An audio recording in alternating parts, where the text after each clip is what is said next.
बिस्मिल्लाहिर्रहमानिर्रहीम। अस्सलामुअलैकुम। हज़रत सुलेमान अलैहिस्सलाम के दरबार में एक आदमी लर्ज़ां और तरसां हाजिर हुआ। मारे हैबत के उसके मुंह से आवाज़ नहीं निकल रही थी। चेहरा धुले हुए कपड़े की तरह सफ़ेद हो गया था। हज़रत सुलेमान अलैहिस्सलाम ने उसकी ये कैफियत मुलाहिज़ा फरमाई तो पूछा, ए खुदा के बंदे, क्या बात है, तू इतना घबराया हुआ क्यों है?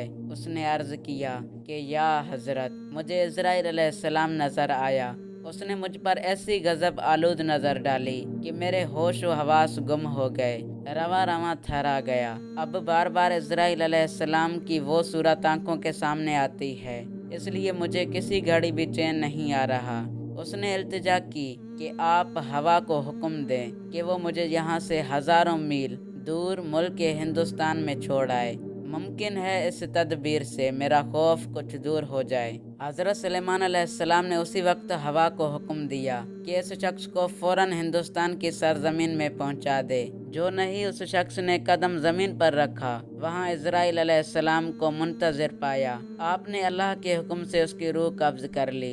दूसरे दिन हज़रत सुलेमान अलैहिस्सलाम ने बौक़त मुलाकात हज़रत इज़राइल अलैहिस्सलाम से दरियाफ़्त किया, आपने एक आदमी को इस तरह गौर से क्यों देखा था? क्या तुम्हारा इरादा उसकी रूह कब्ज़ करना था या फिर उस बेचारे को गरीब अल्तुनी में लावारिस करना था? इज़राइल अलैहिस्सलाम ने जवाब दिया कि मैंने जब इस शख्स को यहाँ देखा तो हैरान हुआ, क्योंकि इस शख्स की रूह मुझे हिंदुस्तान में कब्ज़ करने का हुक्म दिया गया था और ये शख्स हज़ारों मील दूर यहाँ मौजूद था। हुक्म इलाही से मैं हिंदुस्तान पहुँचा तो मैंने उसको वहाँ मौजूद पाया।